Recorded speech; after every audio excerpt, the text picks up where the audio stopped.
Pemberdayaan ekonomi ini adalah salah satu bagian dari program kerjasama USAID Mentari TB dengan MPKU PP Muhammadiyah, di mana kita pada saat ini sedang mengelola pasien-pasien TBC, khususnya pasien TB RO atau resisten obat. Tujuan kami adalah bagaimana kami mengupayakan pasien-pasien TBC RO, terutama yang berdampak secara ekonomi, mereka bisa kita berdayakan, sehingga harapannya dengan program ini mereka bisa mandiri, sehingga mereka bisa membantu ekonomi keluarga, dan yang pastinya dengan pemberdayaan ini keberhasilan pengobatan pasien juga bisa kita capai.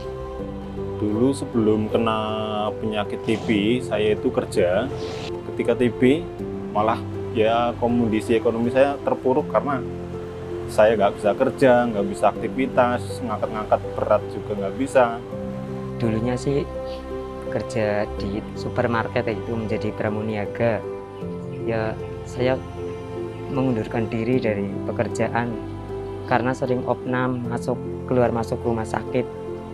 Kondisi ekonomi saya termasuk stabil ya Mas ya, karena saya berhenti dari kegiatan, ekonomi saya terpengaruh sekali karena pemasukan berhenti. Saya melakukan pendataan terhadap pasien-pasien kami yang di Rumah Sakit PKU Made Gombong, yang mana memang ekonominya tingkat menengah ke bawah. Pada saat itu kita dapatkan ada sekitar 15 pasien.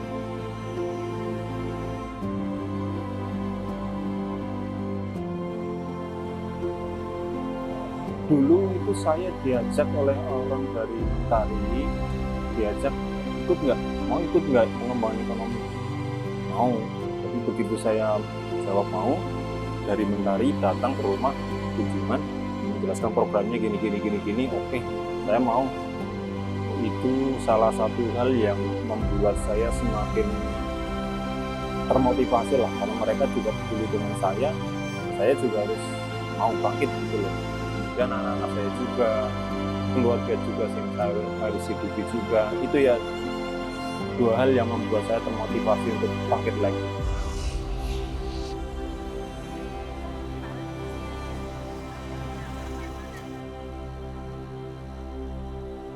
Ketika kita ditugasi untuk mendatangi pasien TBRO yang rata-rata ya, karena ditimpa penyakitnya, kondisi mentalitasnya itu lemah gitu loh. Jadi tugas saya hadir untuk mengangkat, memberikan motivasi, memberikan keyakinan kepada mereka yang mengalami sakit TBRO. Jadi yang awal yang kita benahi adalah bagaimana dia punya pemikiran, dia punya mental bangkit seperti semula, seperti sedia kala sebelum dia mengalami sakit yang berkepanjangan. Pak Ghazali datang ke rumah saya, jadi Pak Ghazali menanyakan usaha apa yang akan saya lakukan untuk memberdayakan ekonomi. Jadi saya memilih untuk beternak ayam. Pak Ghazali menyarankan untuk ternak ayam pembesaran. Jadi kita tetaskan, lalu kita dibesarkan, lalu bisa dijual. Untuk segi motivasi juga Pak Ghazali selalu memberikan motivasi, masukan untuk kandangnya juga, dibantu untuk modal, dikasih solusi agar memanfaatkan barang yang ada untuk membuat kandang.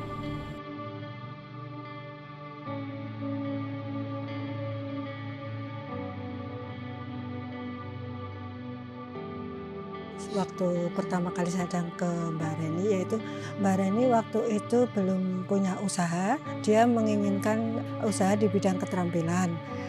Dia memilih keterampilan di bidang menjahit.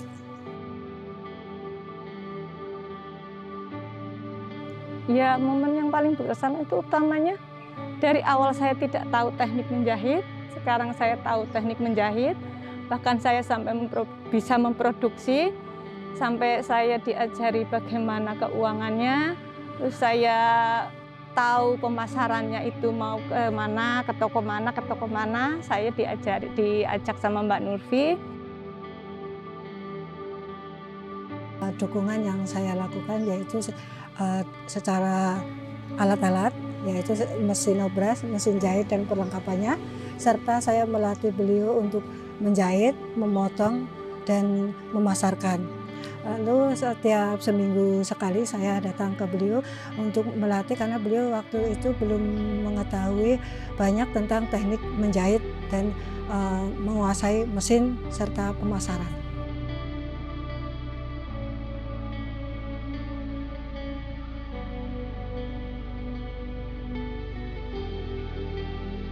Kita bangun dulu mindset, ayo bisa, kita bisa, seperti itu.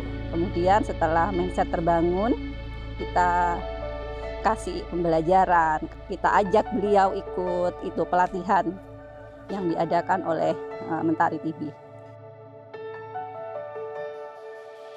Kalau dari fasilitator ya sering mendampingi saya secara rutin, mungkin sering mampir ke rumah terus nanyain perkembangannya gimana gitu. Biasanya saya itu ke sini, ketika saya tidak bisa ke sini buat pendampingan, saya bisa melakukan pendampingan lewat WA. Nah, jadi bagaimana prospeknya hari ini, keluarnya berapa gitu, terus pemasukannya berapa, nah terjualnya berapa, nah balik modal atau tidak, saya tanyakan ketika di WA, ketika saya tidak bisa ke sini. Kita ada monitoring tekanan. Setiap fasil harus melaporkan apa yang dia lakukan kepada pasiennya. Dari situ kita akan melihat progresnya. Begitu diketahui ada penurunan, maka kita satu tim berembuk bagaimana caranya pasien yang ini supaya tidak jatuh atau fasil yang ini supaya tidak kendor. Perubahan yang sangat luar biasa yang saya rasakan selama ini, saya mendapatkan dukungan dan motivasi dari para fasilitator, dikasih modal untuk berusaha untuk beternak ayam, sehingga saya bisa tetap semangat untuk melanjutkan pengobatan. Semenjak jadi warung kayak gini ya, jadi ada pelanggan baru yang itu beli, terus omsetnya alhamdulillah juga bertambah. Dari yang tadinya Mas Fajar itu warungnya hanya jualannya tempel di tembok-tembok, sekarang alhamdulillah sudah bisa membobok atau menjebol temboknya untuk supaya nampak kalau di sini ada jualan seperti itu.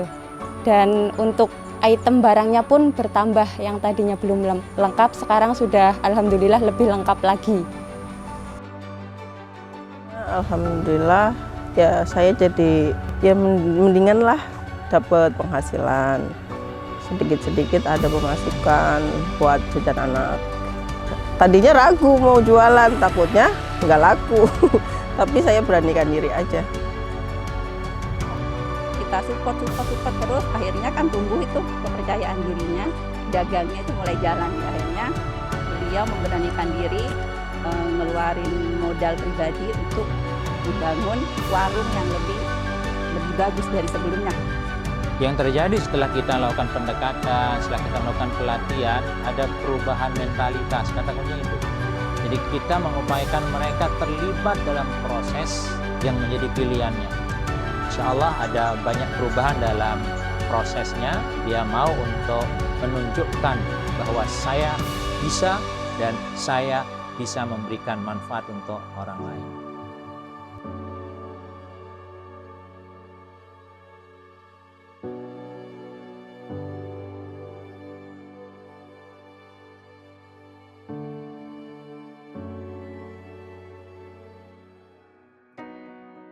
Saya bisa berjumpa dan berkumpul dengan beliau-beliau fasilitator yang sangat luar biasa yang mendampingi saya dan kami-kami yang mendapatkan manfaat seperti sekarang ini.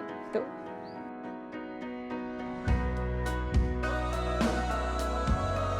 Selalu mendampingi saya untuk selalu semangat. Untuk pemilihan fasil kita harus benar-benar memilih fasil yang memang punya daya juang tinggi, mau berbuat tanpa sesuatu yang diharapkan lebih dari sekedar pahala, tapi juga kita menguatkan Fasil bahwa ini murni sosial, sehingga yang terbentuk dari diri mereka adalah menolong sesama manusia. Teman-teman yang masih menjalani pengobatan TB, Semangat, jangan menyerah, semua masalah pasti ada solusinya lah, ada jalan keluarnya.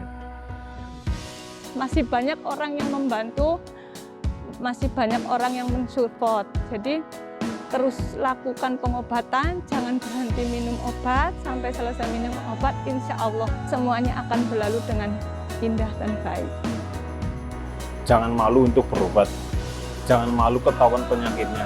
Bagi yang sudah ketahuan penyakitnya, jangan takut gagal. Bagi kami ini, kami juga sembuh kok. Yang jelas pasti sembuh, asal kita maulah.